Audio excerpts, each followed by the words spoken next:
Ya, silakan Pak Ibu.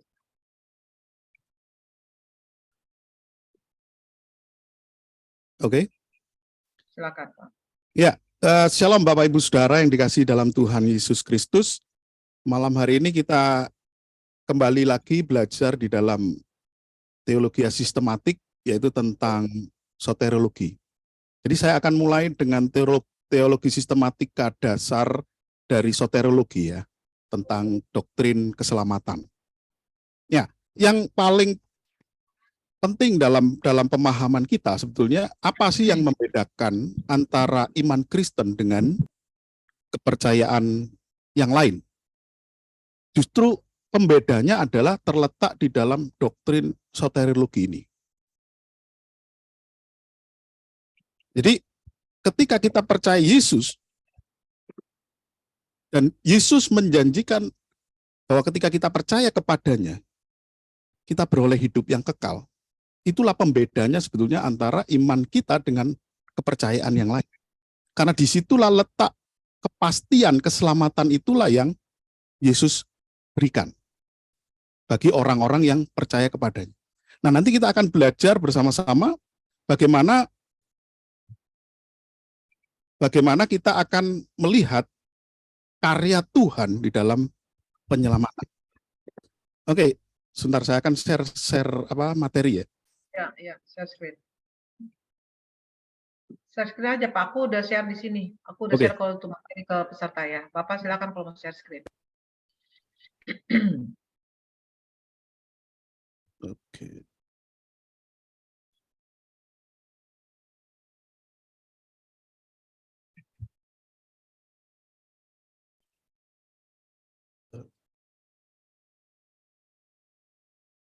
Ya, untuk materi soteriologi dasar ini, ya saya kembali lagi mengingatkan bahwa saya tidak membawa pengajaran denominasi.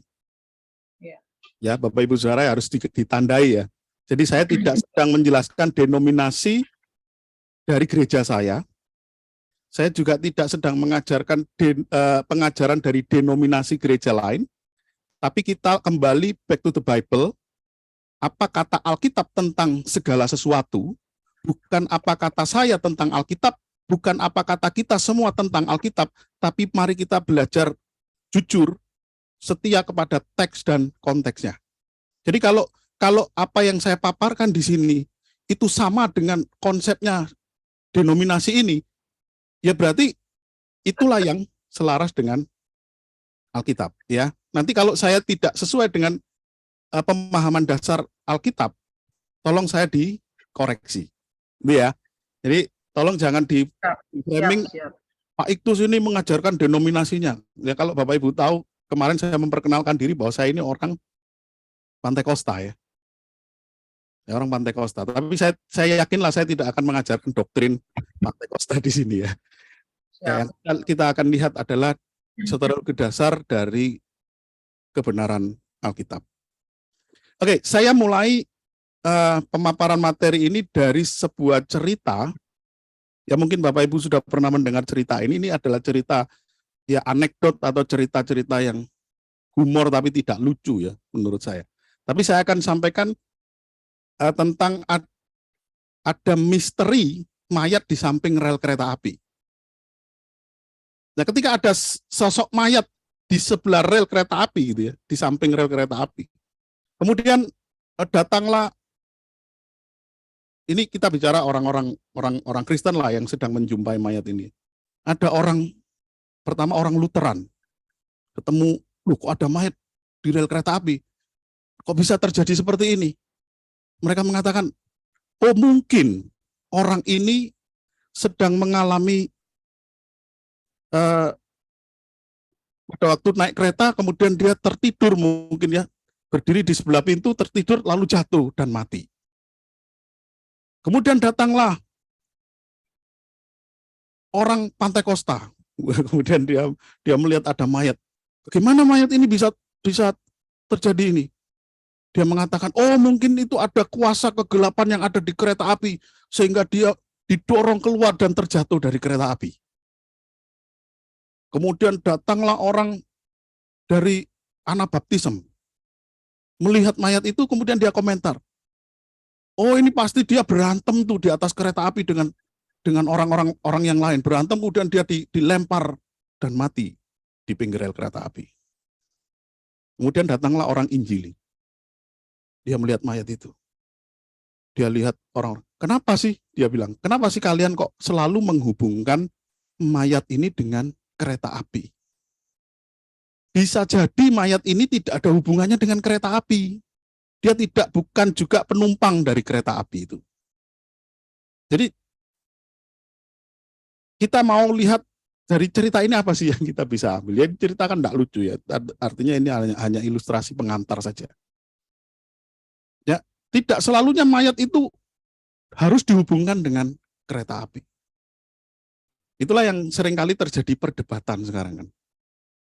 Kenapa orang ini mati, orang ini masuk surga atau enggak dan lain sebagainya, itulah yang perdebatan yang sering kita alami belakang ini. Nah, saya mengutip dari seorang tokoh reform baptis yang bernama Charles Spurgeon. Ya, dia mengatakan bahwa keselamatan itu seperti kapal pesiar yang besar. Dan kita ada di dalam kapal itu. Ya, kita bisa berlari di situ, kita bisa jatuh mungkin ya. Kalau lihat kapal pesiar itu kan ada sampai lantai 9, lantai berapa itu. Kita bisa saja jatuh. Tapi kita tidak terlempar. Karena kapal ini cukup besar. Kita tidak akan sampai terlempar ke lautan. Karena kita ada di dalam kapal itu. Kita bisa jatuh bangun di situ. Tapi kita tidak terlempar keluar dari kapal itu. Itu Charles Spurgeon memahami tentang keselamatan. Nah, kita akan lihat ada beberapa posisi orang di dalam kehidupan kita yang berhubungan dengan keselamatan. Orang yang pertama, ada 4 tipe manusia yang berhubungan dengan keyakinan keselamatan. Ya, tipe yang pertama adalah ada orang yang tidak diselamatkan. Perhatikan ya Bapak Ibu. Ada orang yang tidak diselamatkan dan tahu kalau dia memang tidak diselamatkan.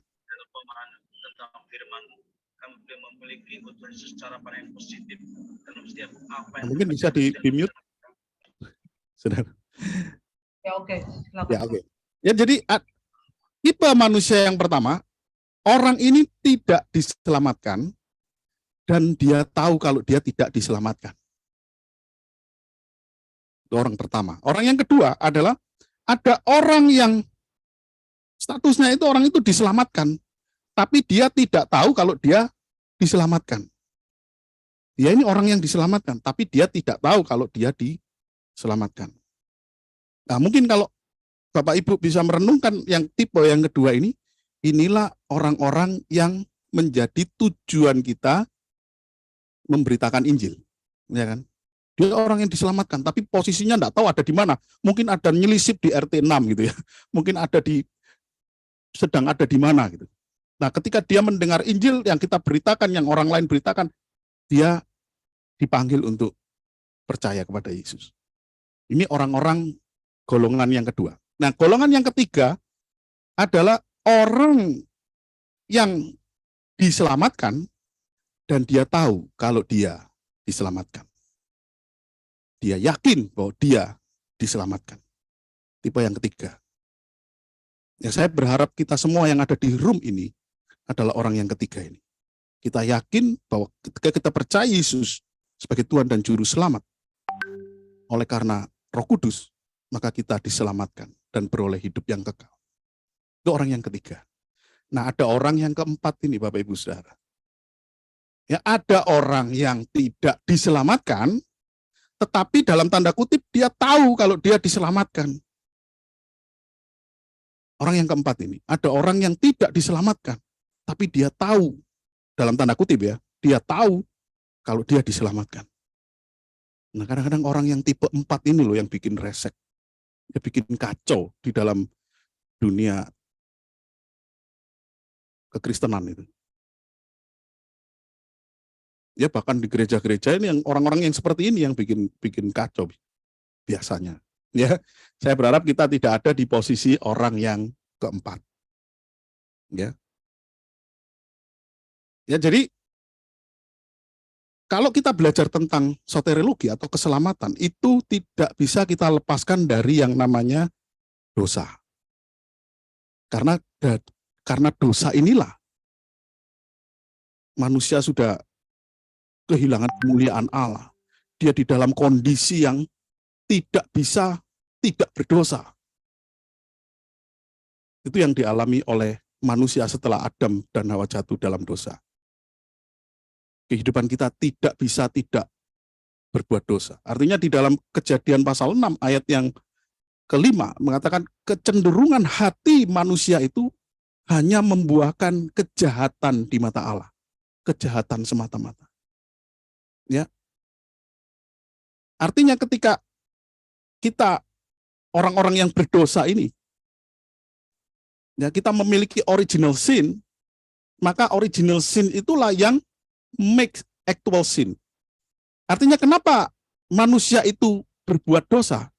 Karena hakikatnya adalah orang berdosa.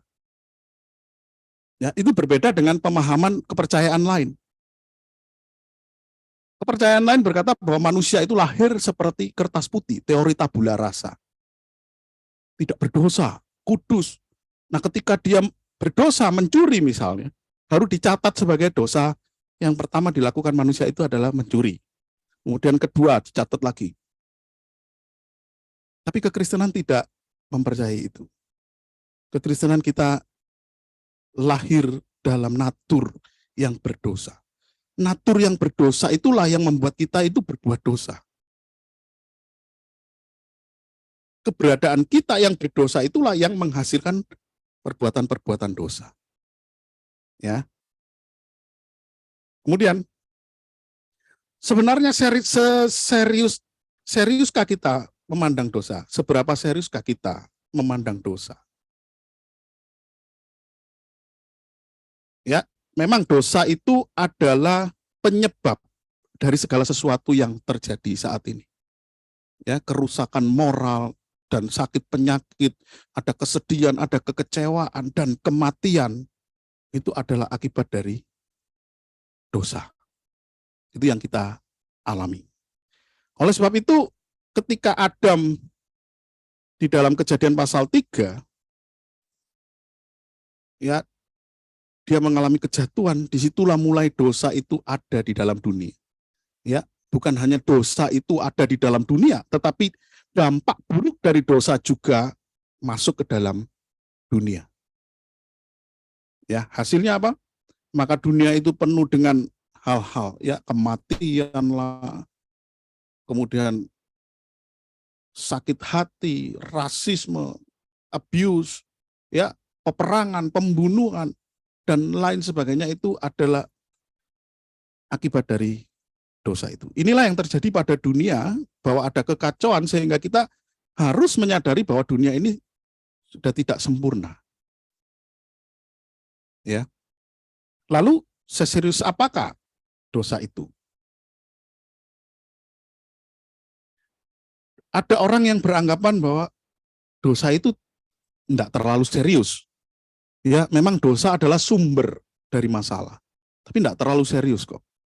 Dosa itu hanya manusia itu tidak taat kepada Allah. Hanya itu. Ya, tidak terlalu serius. Itu menurut anggapan beberapa orang. Ya. Lalu bagaimana kita sebagai orang-orang percaya memandang dosa itu? Ya.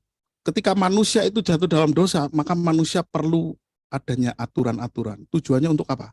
Tujuannya untuk supaya manusia itu bisa jadi lebih baik. Perlu aturan-aturan. Supaya manusia itu lebih baik. Tapi apakah dengan aturan-aturan itu manusia jauh lebih baik? Justru malah manusia itu adanya aturan itu untuk dilanggar. Banyak pelanggaran. Semakin banyak aturan, semakin banyak pelanggaran. Itulah yang terjadi di dalam dunia yang rusak ini, dunia yang tidak sempurna.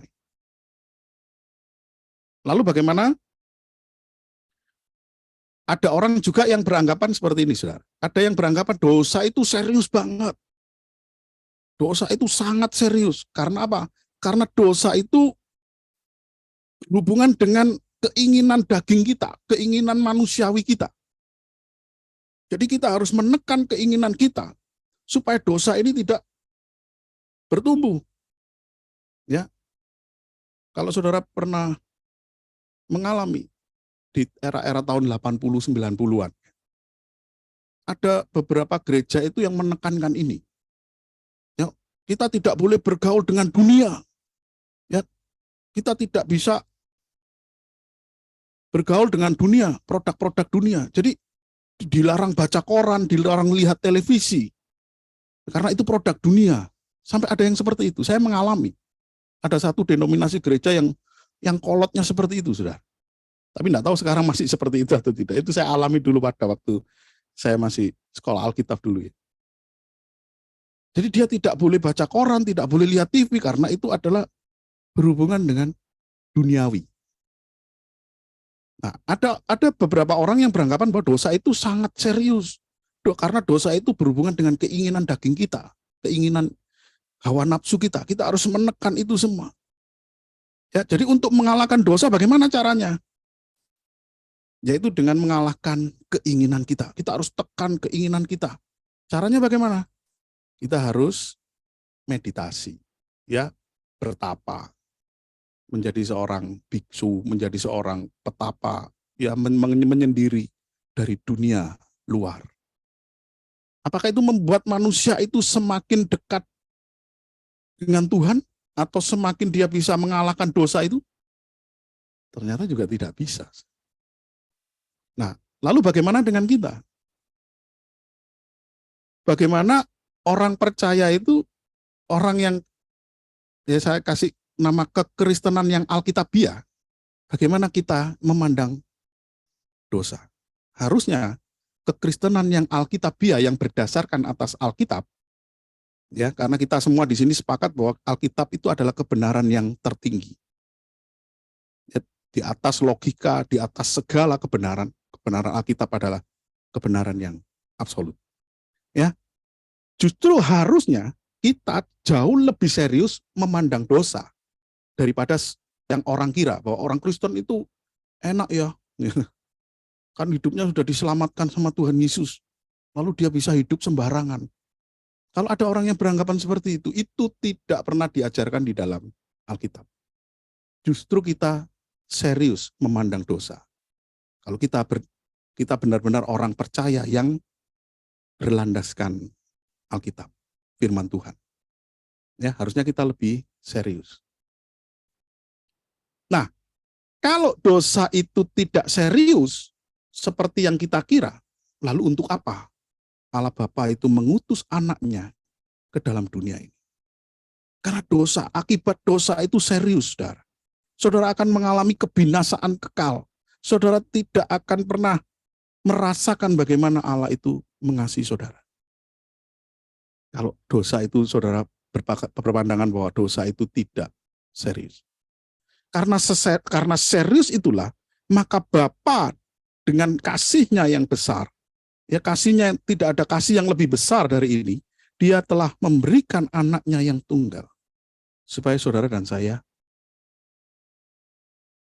yang percaya diselamatkan. Ya ini saya sampaikan pandangan umum dulu, nanti kita akan lihat ayat-ayat kita akan kupas ayat-ayat yang ada hubungannya dengan doktrin soteriologi. Ya. Jadi karena serius inilah, maka kekristenan yang alkitabiah harus meyakini bahwa masalah dosa tidak bisa diselesaikan oleh manusia berdosa. Untuk itulah kita butuh seorang juru selamat. Ya, seorang penebus yang menebus kita dari dosa.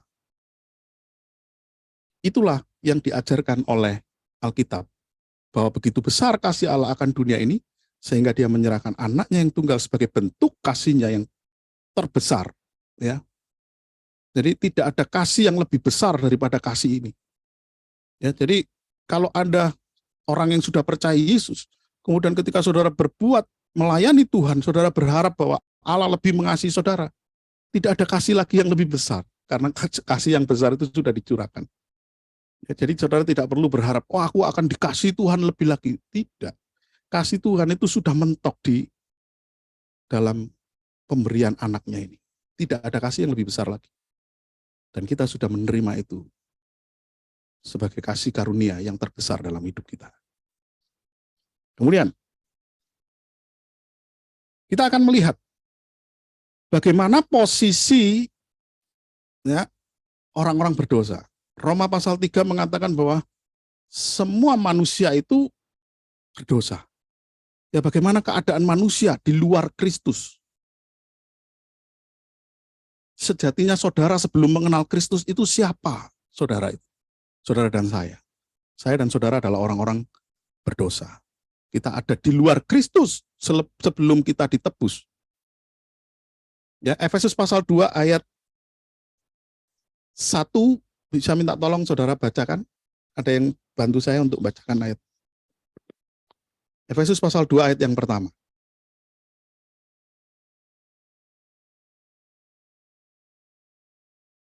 Halo, monitor.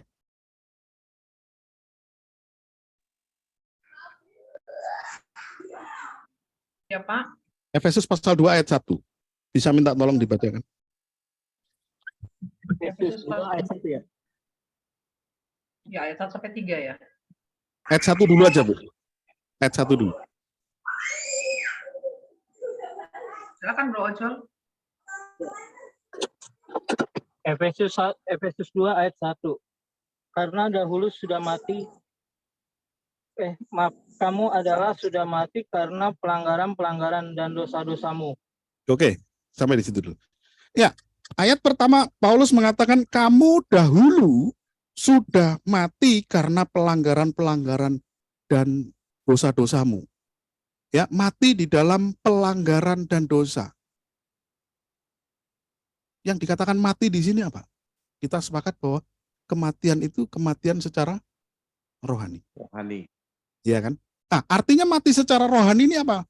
Artinya saya masih hidup. Mati secara rohani ini adalah kita putus hubungan dengan Allah. Karena kita bisa berkomunikasi atau bisa berinteraksi dengan Allah hanya melalui apa?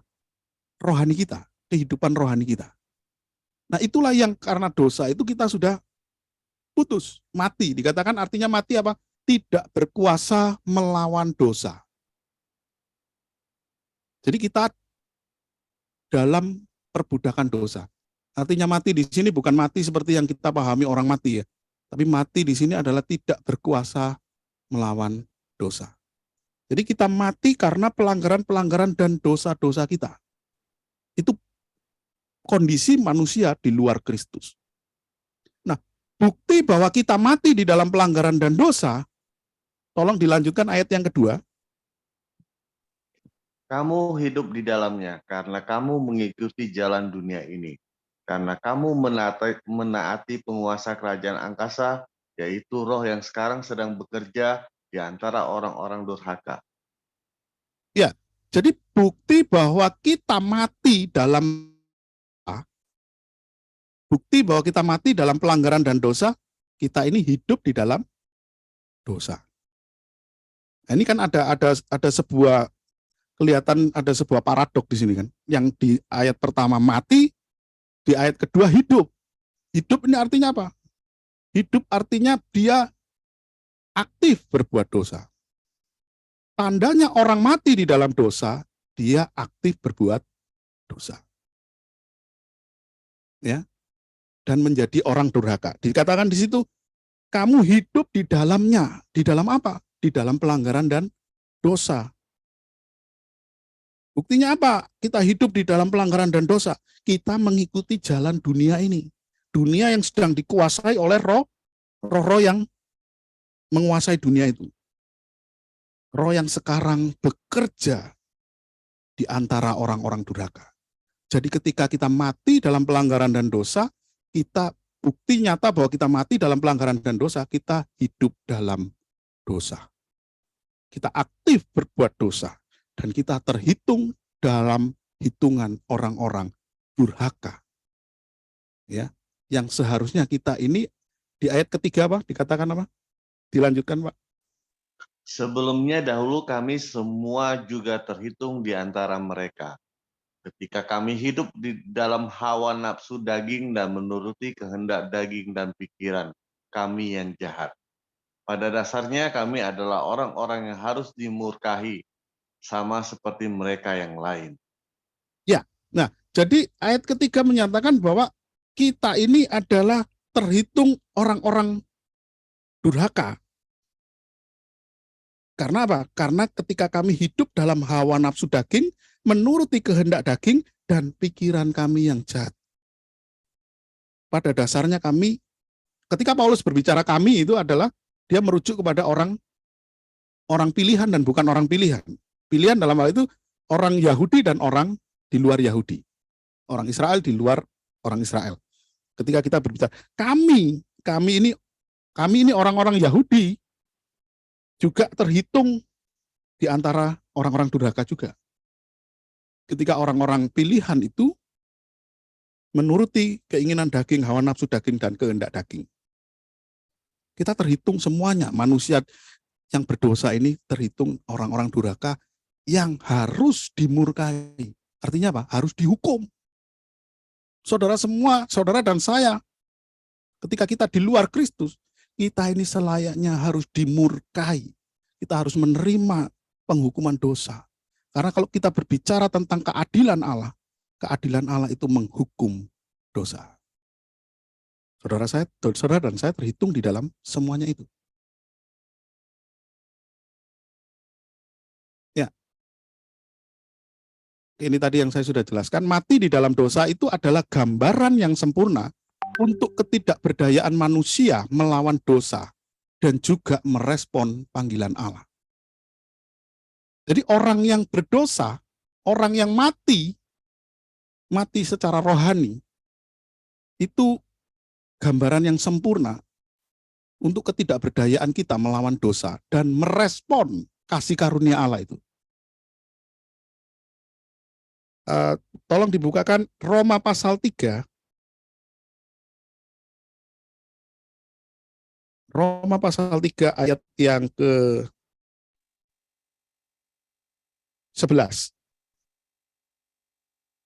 Roma pasal 3 ayat ke-11 berbunyi demikian. Tidak ada seorang pun yang berakal budi. Tidak ada seorang pun yang mencari Allah. Ayat 12 tambah 1. Semua orang telah menyeleweng. Mereka semua tidak berguna. Tidak ada yang berbuat baik, seorang pun tidak.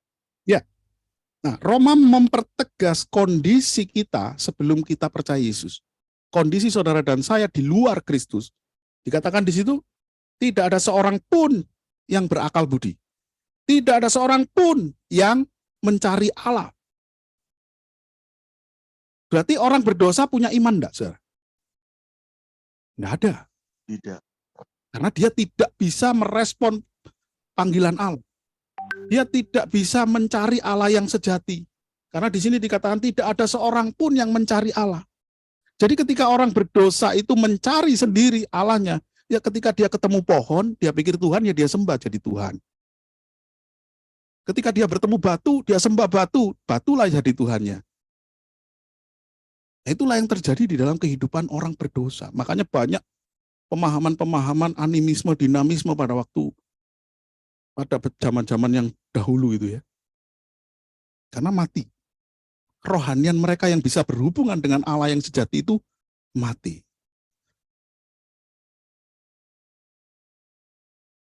Nah, kemudian yang kedua tadi, hidup, artinya hidup di dalamnya itu berjalan, diambil dari kata berjalan di dalamnya, di dalam perbuatan dosa. Artinya apa? Aktif di dalam dosa sekaligus pasif melawan dosa. Itu yang terjadi di ayat yang kedua tadi.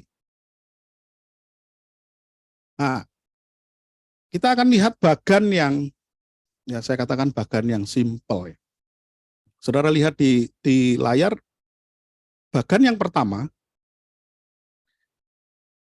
saya katakan ada orang sakit.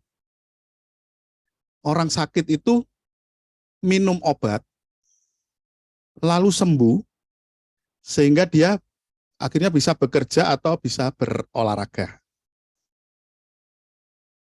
Ya. Orang yang sakit itu sembuh karena apa? minum obat ya. Apakah orang itu sembuh karena bekerja atau berolahraga? Tidak mungkin orang sakit bekerja, berolahraga, ya tambah kesehatannya tambah buruk ya. Jadi orang ini sembuh karena minum obat. Sehingga ketika dia sembuh, dia bekerja dan berolahraga. Tanda orang itu sudah sembuh, dia bisa bekerja dan berolahraga. Oke, ini bagian yang kedua. Orang berdosa, kemudian dia beriman, memiliki iman, baru orang itu selamat. Ya. Ketika dia sudah selamat, orang yang selamat ini akhirnya bisa taat dan berbuat baik. Pertanyaan di atas sama. Apakah orang selamat ini karena taat atau berbuat baik atau karena beriman? Ada yang bisa jawab? Karena beriman. Karena beriman ya. Jadi orang itu selamat bukan karena berbuat baik ya. Ya. Ada yang tidak setuju di sini? Setuju. Nanti kalau tidak setuju kita di kolom diskusi aja ya. Jadi ini bagian ini sama sebetulnya di atas itu apple to apple. Jadi kalau orang itu dikatakan selamat, dia baru bisa berbuat baik dan taat. Artinya berbuat baik dan taat ini di dalam Kristus. Sehingga perbuatan kita, ketaatan kita, itu memiliki value di hadapan Allah. Nah sekarang, taat atau berbuat baik itu syarat orang diselamatkan atau tanda bahwa orang itu sudah diselamatkan?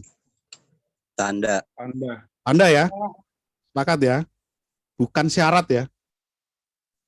Bukan. Nah, kalau syarat itu nanti jadi kembali ke sebelah, kepercayaan sebelah. Sama kalau tadi orang itu dikatakan sembuh, orang itu bisa bekerja dan berolahraga baru bisa dikatakan sembuh. Tapi kalau orang itu kata, aku sudah sembuh, dia mengatakan, aku sudah sembuh kok. Ayo kita bekerja dan olahraga yuk. Waduh kalau bekerja sama olahraga aku belum bisa. Berarti dia sudah sembuh apa belum? Belum. Sama, saudara. Jadi perbuatan baik, ketaatan kita kepada Tuhan itu adalah tanda bahwa saudara dan saya sudah diselamatkan. Jadi jangan dibalik ya. Bahkan ini jangan dibalik, nanti hasilnya malah bukan iman Kristen malah. Jadi kita percaya bahwa orang yang berdosa memiliki iman, percaya Yesus sebagai Tuhan dan Juru Selamat, dia diselamatkan. Akibat dari dia diselamatkan, dia menghasilkan buah-buah roh. Buah-buah roh itu adalah ketaatan dan perbuatan baik yang bisa dinikmati orang lain. Jadi tanda bahwa orang itu sudah diselamatkan adalah dia berbuat baik. Perbuatan baik itu tanda bahwa orang itu sudah diselamatkan. Kalau masih ada orang yang berbuat baik supaya diselamatkan, berarti saudara itu belum, sejatinya saudara belum memiliki keselamatan. Oke, saya lanjutkan. Nah, sekarang kita masuk di dalam apa keunikan doktrin keselamatan menurut Alkitab. Ya bukan menurut saya, ya bukan menurut para pengajar di sini, tapi menurut Alkitab. Apa keunikan doktrin keselamatan yang kita percayai di dalam iman Kristen itu? Yang pertama, keselamatan itu ditekankan kepada kasih karunia. Efesus 2 ayat 8 dan 9. Bisa dibacakan?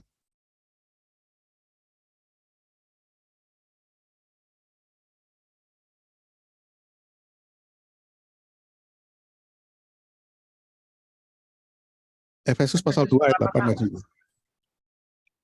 Efesus 2 ayat 8 dan 9. Sebentar. Efesus 2 ayat 8 dan 9.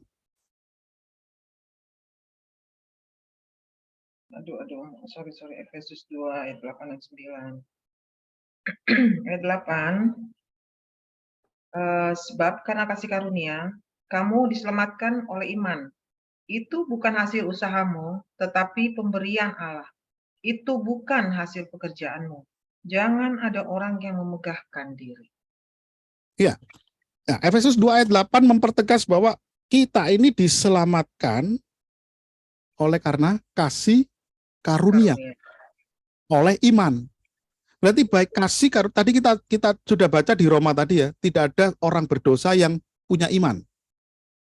Ya. Karena iman itu timbul dari pendengaran, ya Roma 10 ayat 17, pendengaran akan firman Kristus.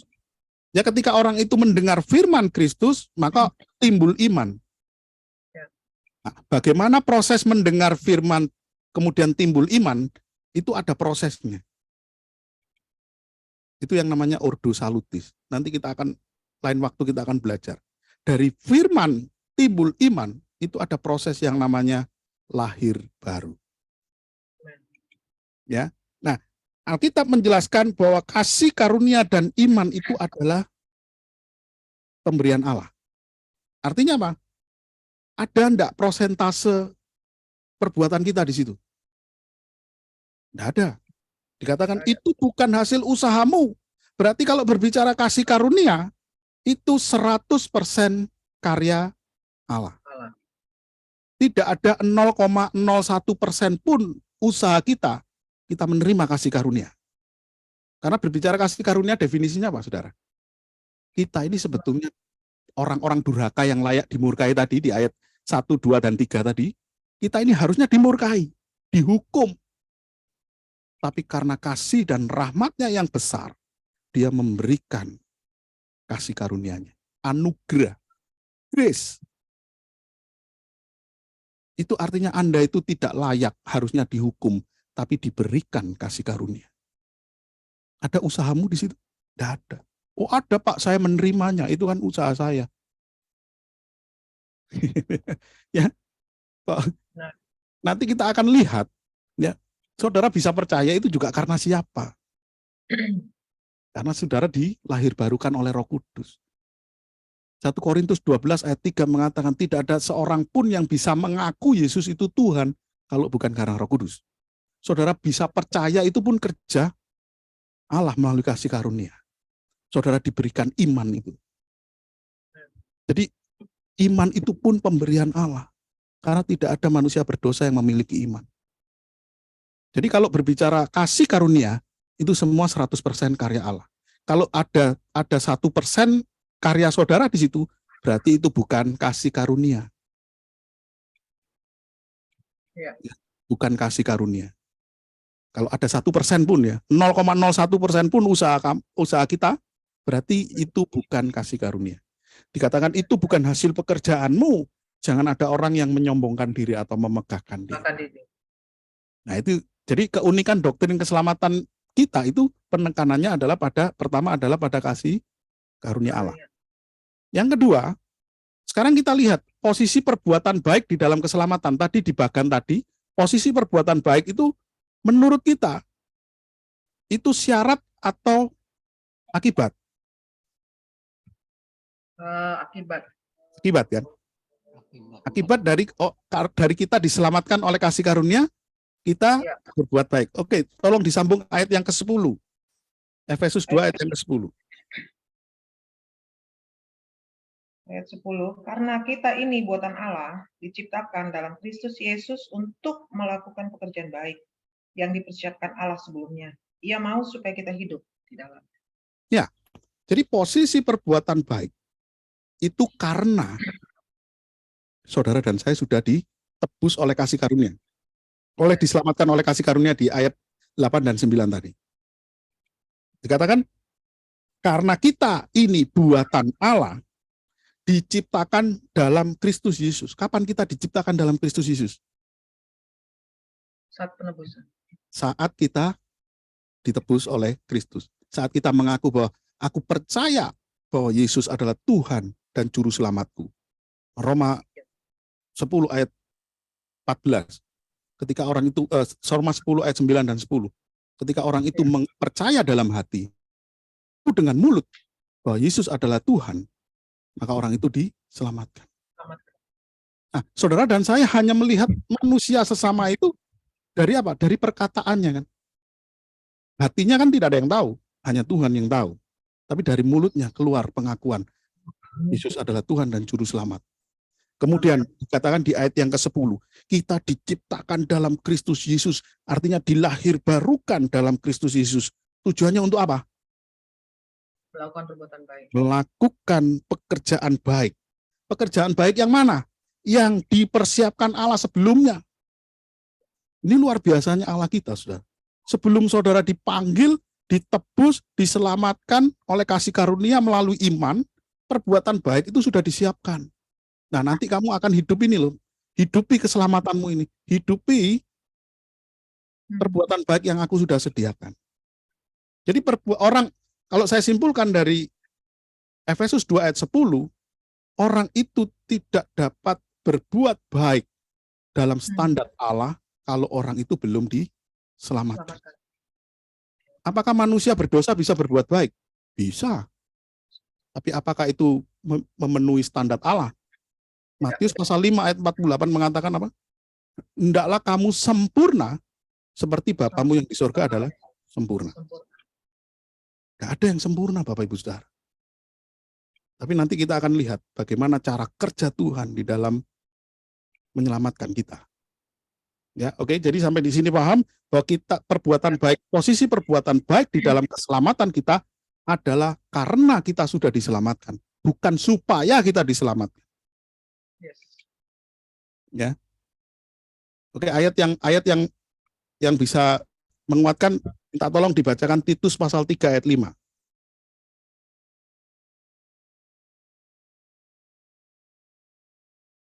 Mana Bro Ojol? Titus pasal 3 ayat 5. Ya. Oke, saya bantu. Ya. Titus pasal 3 ayat 5 berbunyi demikian. Pada waktu itu dia telah menyelamatkan kita. Bukan karena perbuatan baik yang telah kita lakukan. Tetapi karena rahmat-Nya oleh permandian kelahirannya kembali dan oleh pembaruan yang dikerjakan oleh Roh Kudus. Jelas ya. Jelas ya. Jadi perbuatan baik dikatakan itu pada waktu itu. Pada waktu kapan? Pada waktu Yesus menebus kita di atas kayu salib. Dia telah menyelamatkan kita. Bukan karena perbuatan baik yang telah kita lakukan. Oh, dasarnya kita tadi manusia berdosa semua kok. Ya Roma 3 ayat 23, semua manusia telah berbuat dosa dan telah kehilangan kemuliaan Allah. Jadi karena kita ditebus, kita diselamatkan bukan karena perbuatan baik yang telah kita lakukan, tetapi karena apa? Rahmat-Nya oleh kelahiran kembali. Saudara dilahirbarukan yang dikerjakan oleh Roh Kudus. Jadi saudara harus melewati satu proses. Yang tadi saya katakan dari firman itu timbul iman. Ada proses saudara dilahirkan kembali dan diperbaharui oleh Roh Kudus. Yaitu nanti kita bisa pelajari di sesi berikutnya tentang keselamatan. Ini kan baru dasar.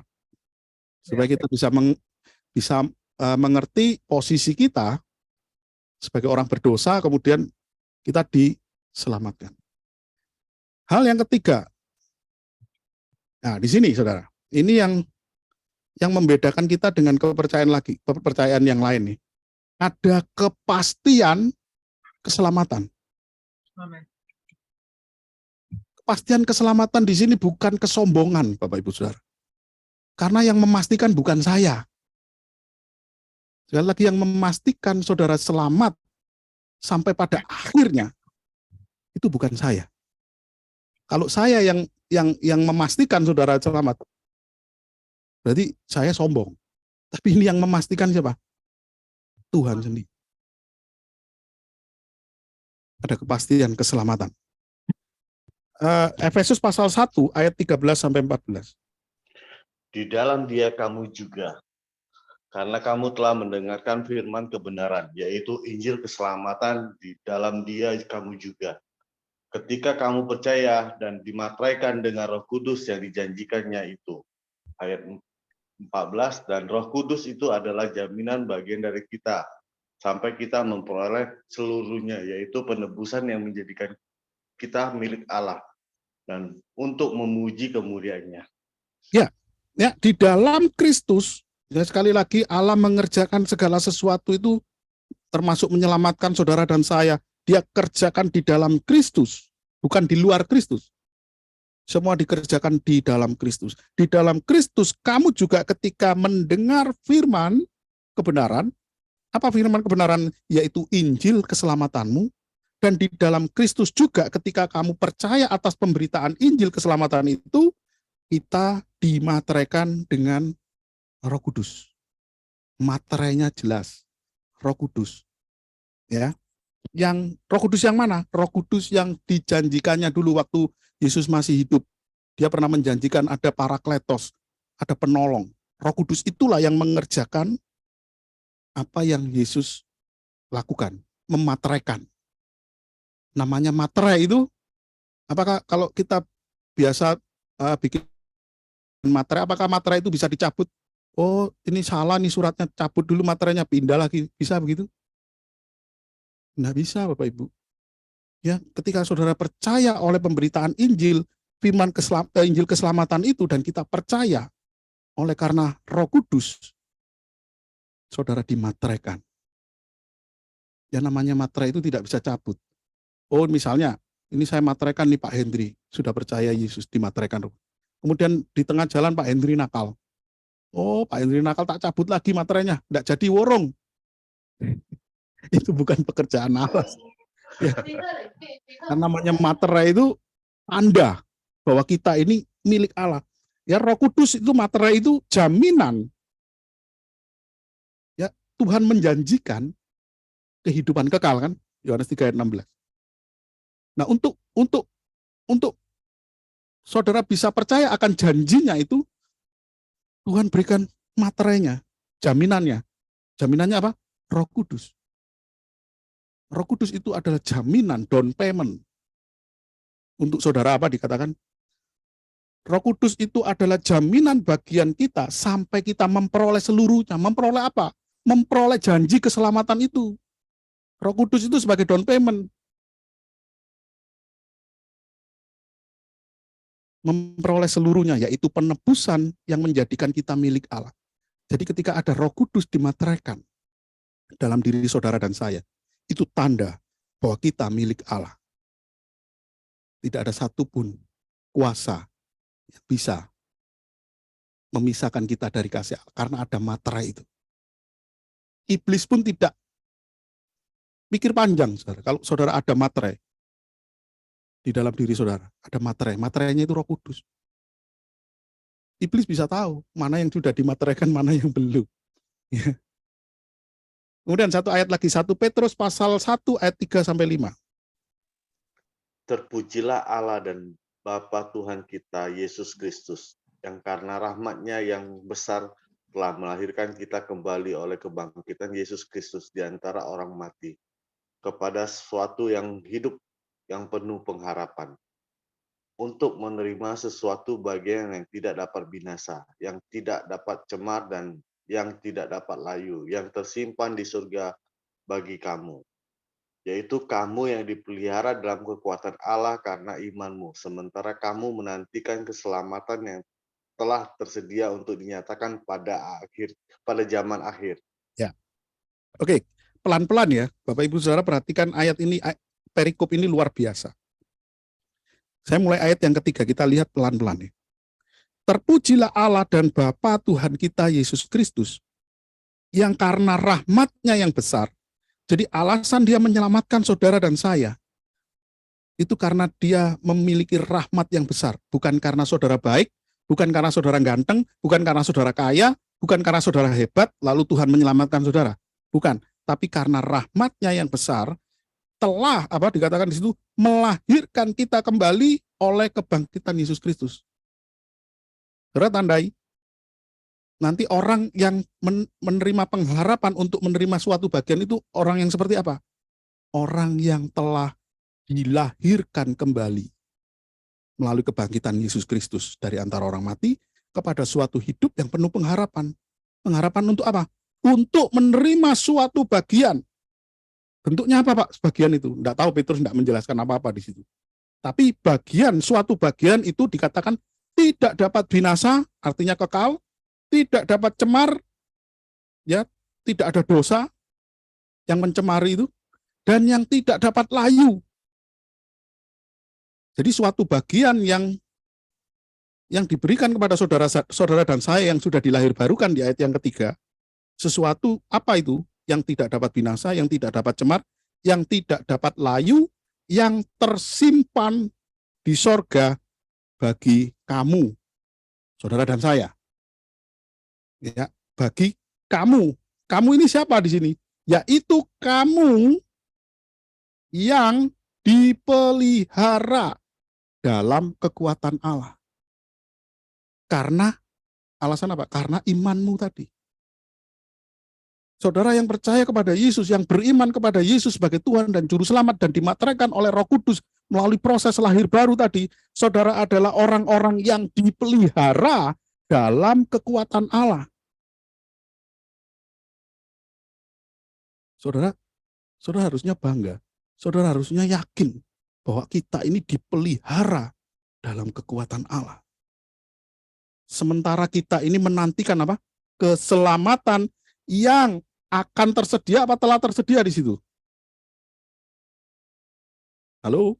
Telah. Telah ya? Berarti sudah ada belum?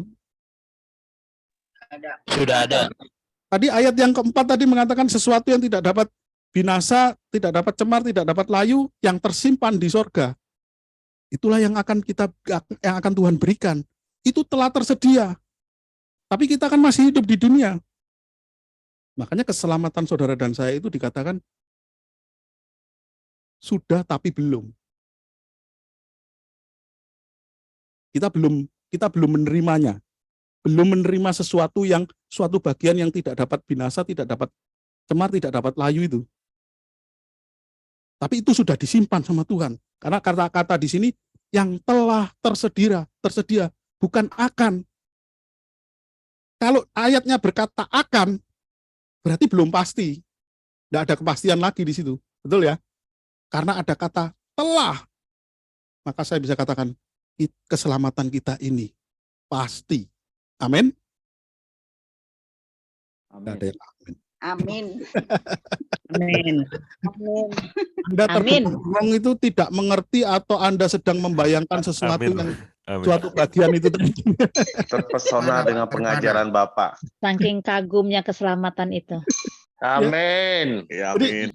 Jadi jangan mencoba memasukkan pikiran kita, apa ya sesuatu yang tidak dapat cemar, tidak dapat layu, tidak dapat binasa yang tersimpan.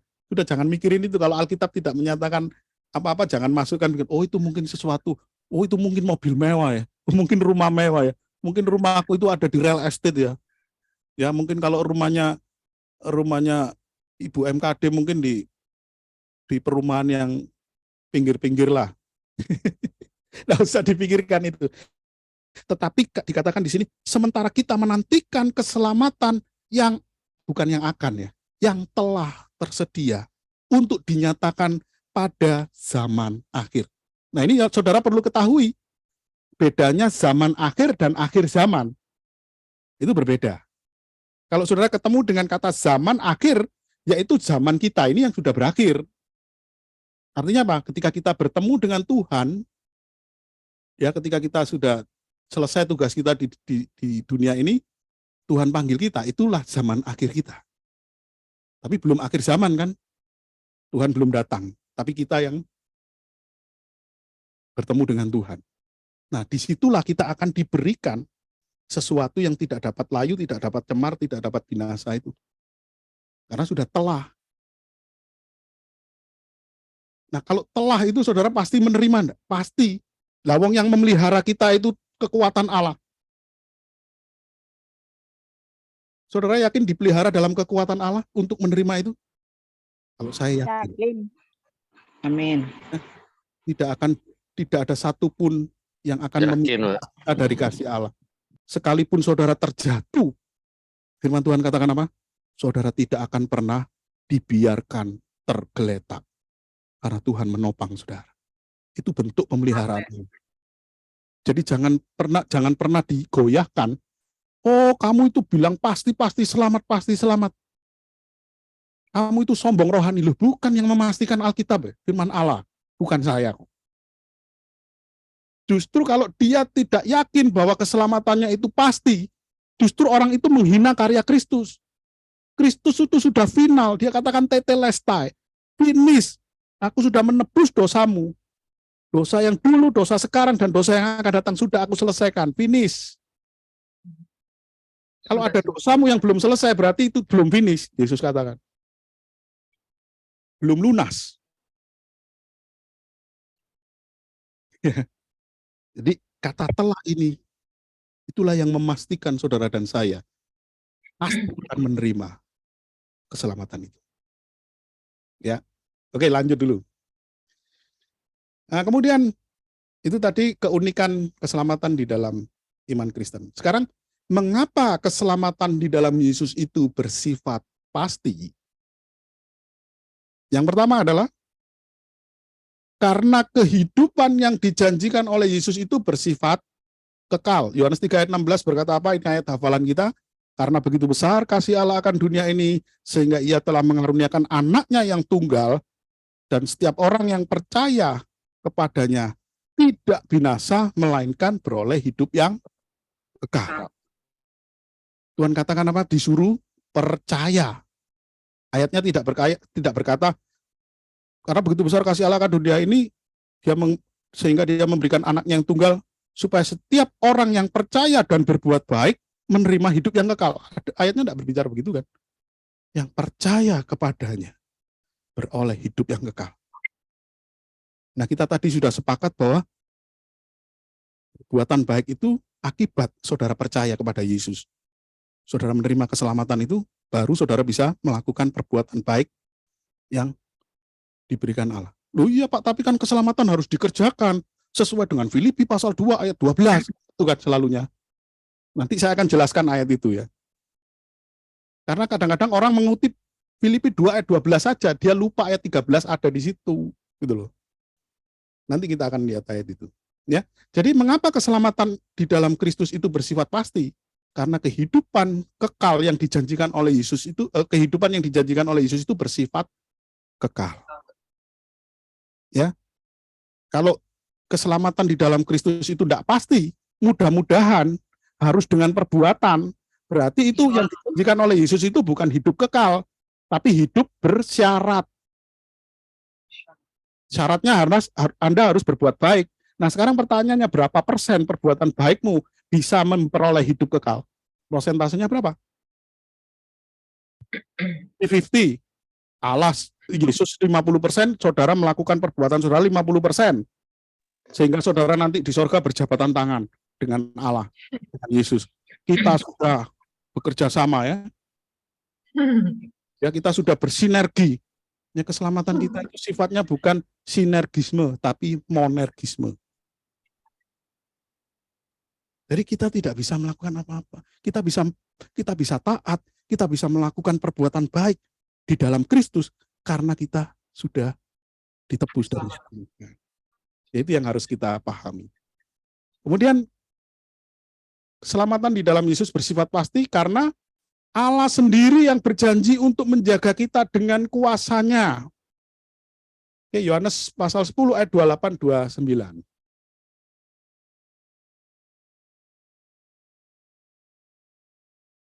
Yohanes Pasal 10 ayat 28 dan 29. Yohanes 10 ayat 28. Dan aku memberikan hidup yang kekal kepada mereka, dan mereka pasti tidak akan binasa sampai selama-lamanya. Dan seorang pun tidak akan merebut mereka dari tanganku.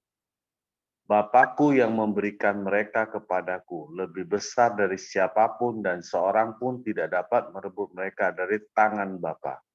Ya, yang berjanji menjaga kita dengan kuasanya itu siapa? Ada 2 penjagaan, 2 porsi. Dikatakan di ayat 28 apa? Yesus berkata, aku akan, bukan akan ya, dan aku memberikan hidup yang kekal kepada mereka. Kalau saudara ingin tahu mereka itu siapa? Mereka itu adalah ayat 27, domba-dombaku. Kalau saudara domba-dombanya Kristus dan Yesus mengenal saudara, maka dikatakan, aku memberikan hidup kekal kepada mereka. Dan mereka mudah-mudahan tidak akan binasa.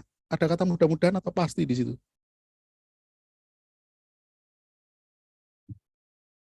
Pasti.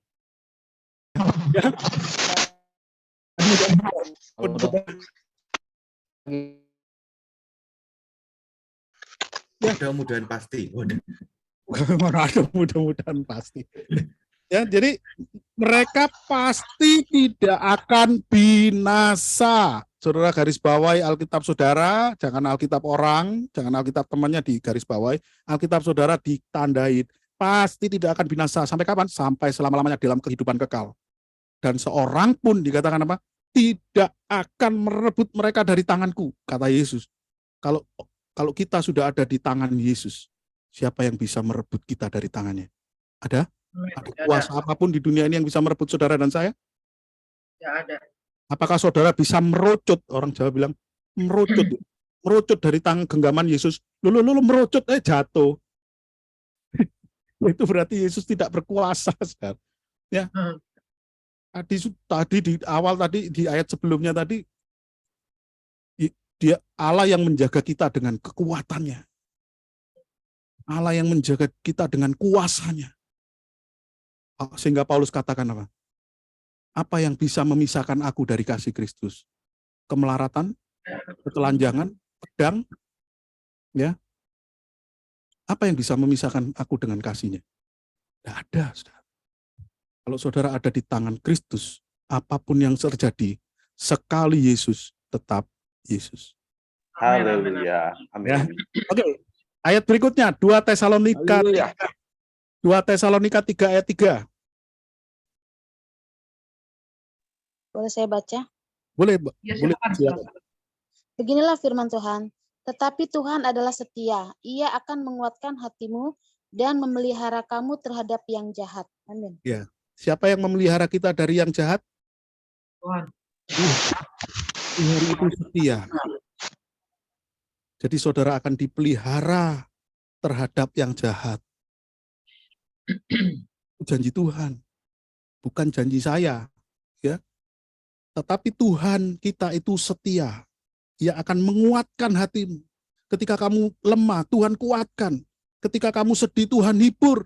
Ketika kamu menderita, Tuhan akan angkat kamu. Dan kamu akan dipelihara terhadap yang jahat. Ketika ada orang yang berniat jahat, ada kuasa iblis yang berniat jahat kepadamu, Tuhan yang akan memelihara kamu, melindungi kita. Jadi karena Allah berjanji dan menjaga kita di kuasanya, maka keselamatan di dalam Kristus itu bersifat pasti. Berikutnya,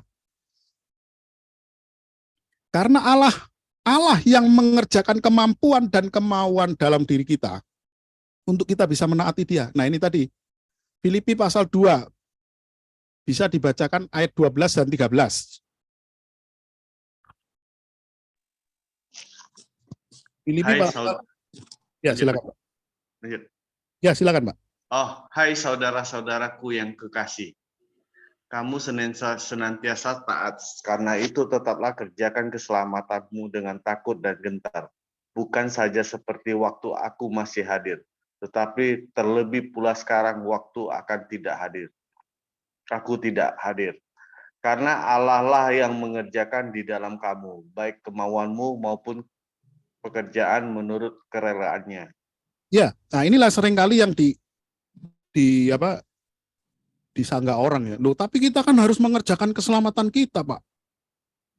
Kalau saudara lihat di dalam terjemahan King James, ya, kerjakanlah keselamatanmu di situ dipakai kata walk out, bukan walk for ya. Kalau walk for itu bekerjalah untuk, ya, bekerjalah untuk keselamatanmu. Tapi dikatakan di situ walk out your own salvation. Kalau tidak percaya silakan lihat di terjemahan King James. Karena di situ tetaplah kerjakanlah keselamatanmu. Walk out, apa walk out itu kalau diterjemahkan dalam bahasa Indonesia itu apa yang lebih tepat ya? Walk out your own salvation. Kerja keras. Bekerja paksa. Walk out bukan walk for ya, walk out. Tunjukkan. Bekerja Tunjukkan, pada ya. ya kan, buktikan, ya kan, walk out itu ya. Kalau walk for lah, bekerjalah untuk keselamatanmu, bukan itu ayatnya berkata walk out. Tunjukkanlah, buktikanlah keselamatanmu itu dengan apa? Dengan ketaatan. Artinya apa? Saudara bisa taat dan mengerjakan keselamatanmu itu, menghidupi keselamatanmu itu karena saudara sudah diselamatkan. Jadi ayat ini tidak berbicara mengerjakan keselamatan supaya saudara selamat. Tapi karena saudara sudah diselamatkan dan ditebus oleh darah Kristus, saudara bisa melakukan, menunjukkan keselamatan itu dengan apa? Buah-buah roh. Karena ayat yang ke-13 jangan dilupakan. Karena saudara bisa taat, saudara bisa mengerjakan keselamatan, saudara bisa menghidupi keselamatan itu, karena Allah lah yang mengerjakan itu di dalam hidupmu. Baik itu kemauan maupun kemampuan untuk melakukan ketaatan itu. Ya, jadi Allah yang bekerja di dalam hidup kita untuk, ya, yang melakukan ketaatan memang kita, tapi kekuatan itu dari mana? Tuhan. Kemauan kita untuk bisa taat itu dari mana? Tuhan yang menggerakkan. Gitu loh. Ya. Itu yang karena Allah yang mengerjakan kemampuan dan kemauan di dalam diri kita untuk bisa mentaati Tuhan. Kemudian 2 Tesalonika 2 ayat 16 sampai 17. Saya bacakan lagi ya. Boleh. Dan Silakan. begini firman Tuhan, dan ia Tuhan kita Yesus Kristus dan Allah Bapa kita yang dalam kasih karunia-Nya telah mengasihi kita dan yang telah menganugerahkan penghiburan abadi dan pengharapan baik kepada kita. Ayat yang ke-17, kiranya menghibur dan menguatkan hatimu dalam pekerjaan dan perkataan yang baik. Amin. Ya, ya. Jadi Allah kiranya menghibur dan menguatkan hatimu dalam apa? Pekerjaan dan perkataan yang baik. Saudara bisa berkata dengan baik. Saudara bisa bekerja dengan baik. Itu Allah yang menguatkan hati kita. Supaya kita bisa taat. Ya, jadi kita ini tidak bisa melakukan apa-apa kalau Tuhan ada dalam diri kita. Kalau Tuhan tidak, Roh Kudus tidak diberikan dalam diri kita, saudara tidak akan mampu melakukan ketaatan. Ya, kalau bukan karena Tuhan yang menggerakkan di dalam dirimu. Oh, berarti kita pasif, Pak? Ya enggak, ya kita yang aktif, tapi kita bisa mampu berbuat baik, kita bisa taat menghidupi keselamatan kita.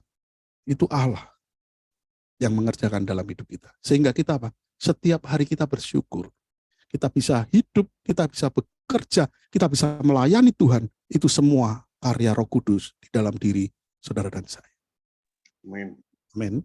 Oke, selanjutnya. Mengapa keselamatan di dalam Yesus itu bersifat pasti?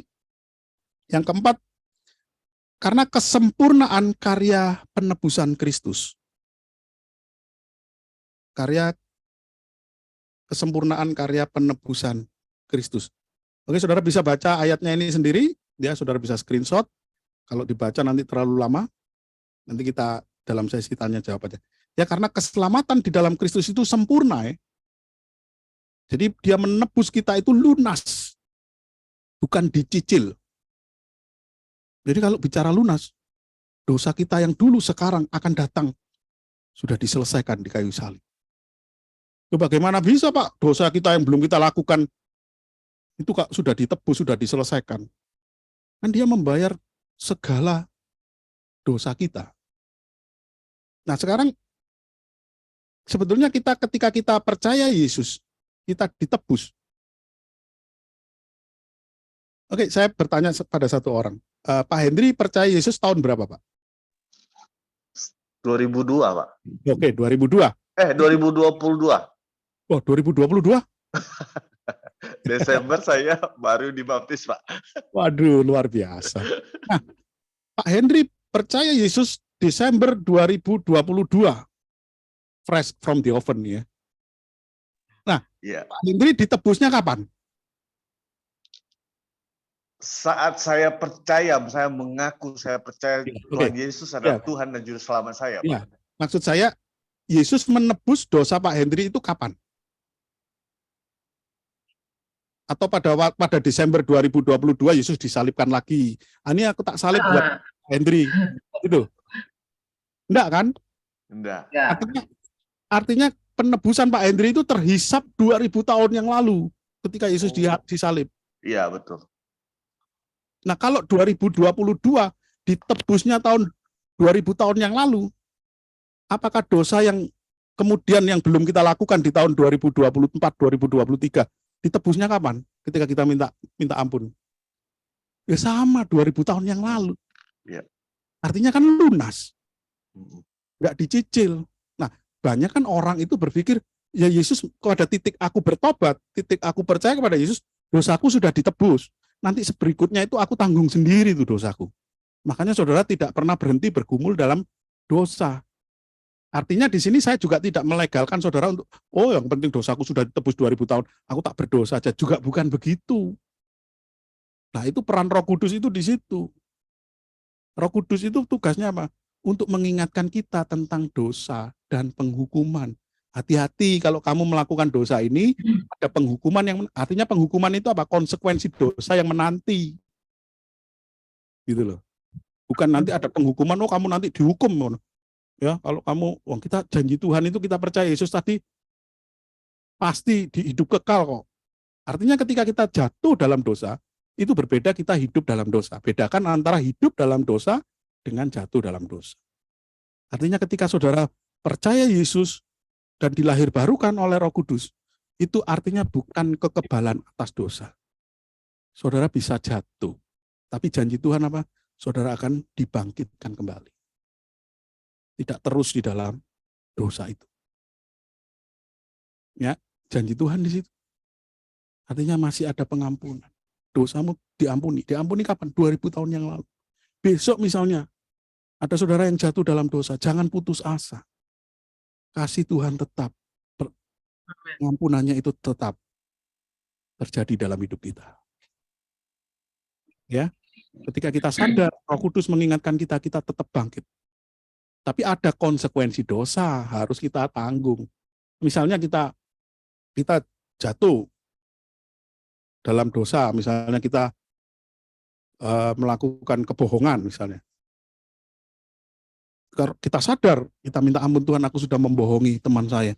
Nah kemudian karena temanmu dibohongin, kemudian dia lapor ke polisi, saudara ditangkap karena misalnya membohongi atau memalsukan sesuatu, kemudian Anda harus ditangkap dan berurusan dengan yang berwajib. Nah itu yang namanya konsekuensi dosa. Tapi ketika saudara minta ampun, diampuni enggak? Diampuni. Tapi ada konsekuensi dosa.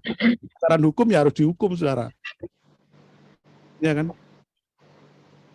Itu yang dimaksud oleh Roh Kudus itu diingatkan. Jangan. Karena ada konsekuensi dosa. Ya kalau kita berbicara contoh ya. Kita lihat ketika Daud sudah melakukan dosa. Dia sudah ambil istrinya Uria, dia merencanakan pembunuhan atas Uria. Semua dosa dilanggar tuh di dalam hukum Taurat. Dia ambil istri orang, dia bunuh suaminya.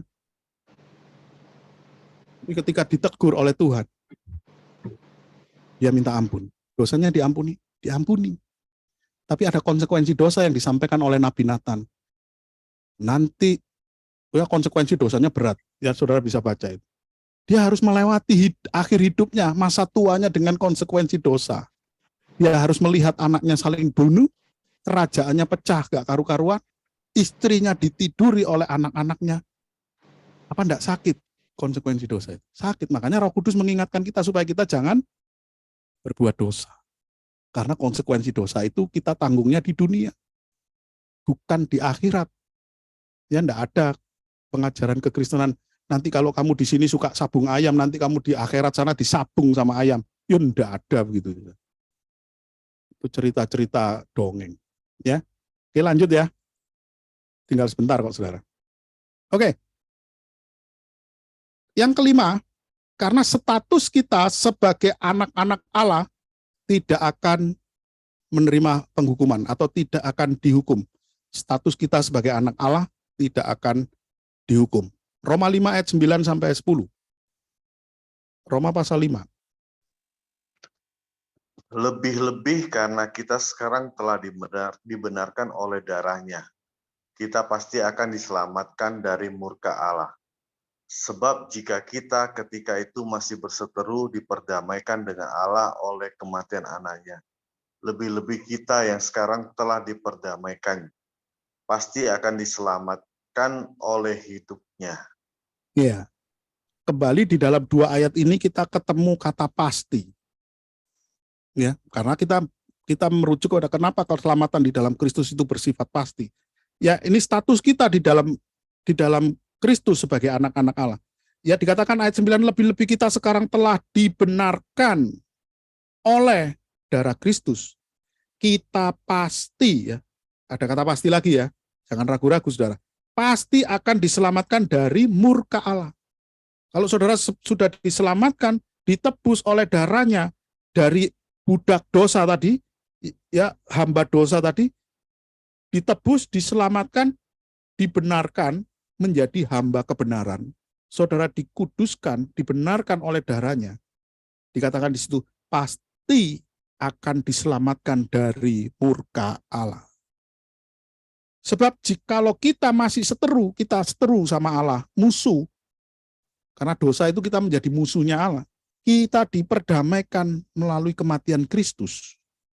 Kita dulu musuh, didamaikan dengan Kristus, jadikan anak. Ya kan? Lebih-lebih kita sekarang telah diperdamaikan, kita sudah diperdamaikan dengan Allah. Katakan pasti akan diselamatkan oleh hidup Kristus. Amin. Ya. Jadi jangan ragu, saudara. Dulu saudara jadi jadi musuh, ditebus, dijadikan anak. Masa sudah jadi anak dibuang lagi, jadikan musuh? Ya itu namanya bukan konsep keselamatan, saudara. Itu namanya dagelan keselamatan. Ya. Kalau Allah bekerjanya begitu, dulu musuh, kemudian dijadikan anak. Sudah jadi anak, ya adalah anak-anak yang nakal-nakal sedikit kan ada kan. Masa kalau sudah nakal gitu, aku males, kon nggak tak dadekno anak, tak buang jadi musuh lagi. Ya enggak mungkin. Bapak yang di dunia aja enggak melakukan seperti itu, apalagi Allah. Wong tadi jadi anak gitu kita dimateraikan, kok mosok materai dikelontok lagi. Materainya tak lepas karena kamu nakal. Sudah enggak jadi anakku lagi. Kalau Allah saya model begitu ya tak tinggalin lah. Ya, Allah yang kita sembah. Ketika saudara itu ditebus bukan karena saudara itu sudah baik. Saudara itu masih di lumpur dosa. Saudara masih jadi budak dosa. Saudara ditebus oleh darahnya. Saudara dijadikan anaknya. Masa sudah jadi anak tidak dipelihara? Tadi kan Allah sudah berjanji Allah yang memelihara kita. Tidak mungkinlah saudara ditinggalkan. Saudara tidak mungkin dibiarkan saudara akan, oh anakku suwe-suwe bisa murtad. Ya tidak akan mungkin. Kalau yang orang yang bisa. Boleh 10 menit lagi. Kenapa? Boleh 10 menit lagi, Pak. Oke, sikat. Oke, sebentar lagi selesai. Ya, jadi itu yang kita alami ya. Jadi status kita sebagai anak, kita tidak akan dihukum. Saudara tidak akan mengalami penghakiman untuk menentukan surga dan neraka. Karena kita di dalam Kristus pasti diselamatkan. Amin. Ya. Jangan percaya nanti dihakimi menurut amal dan perbuatanmu, tidak ada itu. Nah, oke, karena Roh Kudus yang keenam, karena Roh Kudus diberikan kepada kita sebagai materai dan jaminan. Tadi ya sudah kita baca ya Efesus 1 ayat 13-14 sebagai jaminan. Makanya kita katakan keselamatan di dalam Kristus itu bersifat pasti. Ya. Oke, bagian yang terakhir sekarang kita akan lihat. Pertanyaannya, apakah ada keselamatan di luar Kristus? Tidak. Nah, kita lihat. Oke, di dalam Alkitab mengajarkan dengan jelas bahwa keselamatan hanya ada di dalam Kristus. Yohanes 14 ayat 6 berkata apa? Akulah. Sorry Pak, bolehkah ini dijadikan bahan diskusi ayat yang terakhir? Boleh. Kalau memang siapin diskusi ya, kalau begitu bolehkah ini stop di sini dan kemudian mereka masuk break room dulu, nanti kembali dan masing-masing mungkin ada pertanyaan atau ada informasi apa tentang keselamatan itu sendiri. Apakah itu di luar Kristus bisa ada keselamatan? Ya mungkin ini bisa jadi bahan diskusi gimana Pak? Oke. Ya oke. Ya, menarik. Ya betul. Supaya nanti supaya nanti Bapak tinggal perjelas. Jadi apa yang mereka pahami tentang keselamatan itu dan apakah keselamatan ada di luar Kristus? Setelah balik mereka menjawab dan Bapak mempertegas lagi bahwa ternyata Oke. keselamatan itu nggak begitu, boleh ya Pak? Boleh. Oke. Setuju Boleh ya? Oke, saya Setuju stop. Pak ya? Oke. Ya, karena memang ini kelas, jadi memang kita berharap sih bahwa semua mengambil bagian di dalam dan setiap peserta memang belajar untuk berbicara. Jadi Bapak Ibu, teman-teman semuanya, kita akan masuk break room ya. Semua termasuk dengan murid Pak Iktus juga akan masuk ya bersama-sama dengan teman-teman yang lain, akan membaur bersama dan tolong bisa bicara ya, kalau bisa mengambil bagian semuanya berbicara. Nanti kita waktu kita kasih agak panjang kalau memang yang lain mau ikutan berbicara. Karena waktunya memang untuk berbicara dan nanti terakhir Pak Iktus yang akan menanggapi segala sesuatunya dan juga memberikan statement-statement yang sesuai dengan apa yang harusnya dalam pengajaran ini. Oke, saya siapkan ya, semuanya masuk break room ya. Saya open all break room, tolong diperhatiin dan mungkin kalau itu harus join gitu, klik join.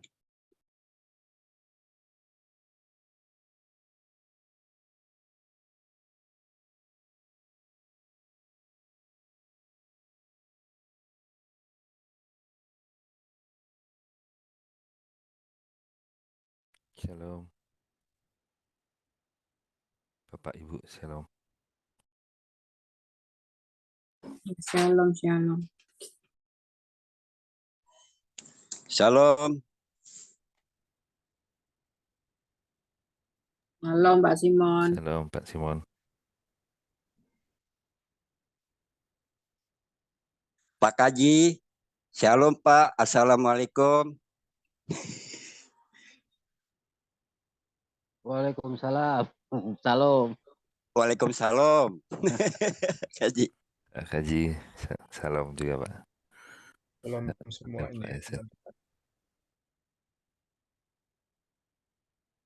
Kalau Pak Kesatria ini baru masuk sekarang Pak ya? Atau udah ada Pak? Sebelum-sebelumnya ikut di pembelajaran Pak? Sebelum-sebelumnya ikut Pak, cuma namanya ini nggak tahu di tempat saya namanya ganti. Kemarin itu nama saya Wahyu Pak. Kalau Pak ya. Oh, Ya. Pak Wahyu, ya ada. Cuma ini saya nggak tahu ini namanya kenapa. Saya dari awal pengennya ini, cuma kemarin nggak muncul gitu. Saya nggak tahu kenapa. Oh begitu. Iya. Oh, begitu. Iya. Tadi yang mau didiskusikan apa sih Pak? Bahan yang paling bawah, Pak. Yang belum selesai didiskusikan tadi. Bahan yang paling bawah sendiri. Ya materinya saya belum dibagi, saya nggak tahu jadinya yang mana Bu. Materinya ini loh. Apakah ada keselamatan di luar Kristus? Ada yang pegang materi nggak? Saya bacakan ya. Iya Bu. Dalam Alkitab mengajarkan dengan jelas bahwa keselamatan hanya ada di dalam Yesus Kristus. Itu di Yohanes 14:6 sama Kisah Rasul 4 ayat 12.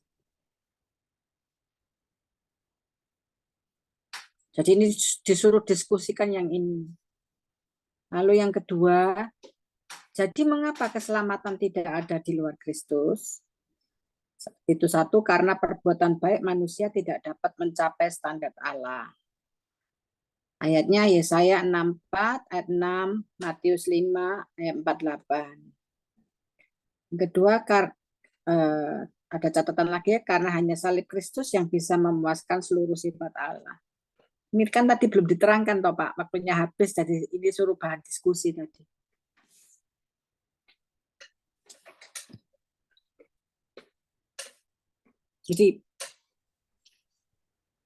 Jadi yang itu aja Bu Is ya, yang apakah di luar Yesus ada keselamatan aja ya berarti? Apakah ada keselamatan di luar Kristus?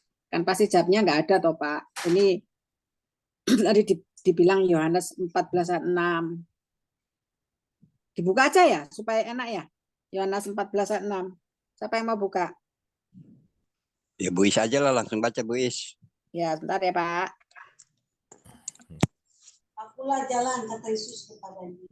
Ya udah terkenal lah ayat itu.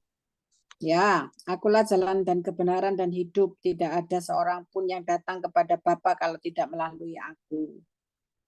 Lalu Kisah Rasul 4:12.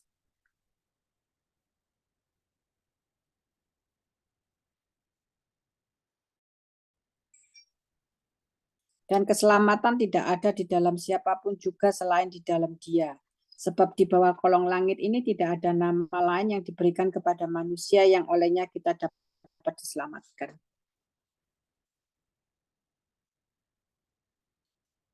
Ini bahannya Udah yang tadi, jelas, Pak. Ya sudah jelas udah memang jelas ya. mau bilang apa tuh. Iya, sudah jelas. Ya artinya secara terak udah jelas kata itu mau dibilang apa lagi. Yang kedua ya Pak, nanti tinggal ngomong-ngomong lagi Pak. Yang kedua, jadi mengapa keselamatan tidak ada di luar Kristus? Karena perbuatan baik manusia tidak dapat mencapai standar Allah itu tadi. Yesaya 64 ayat 6. Ada yang mau baca gantian?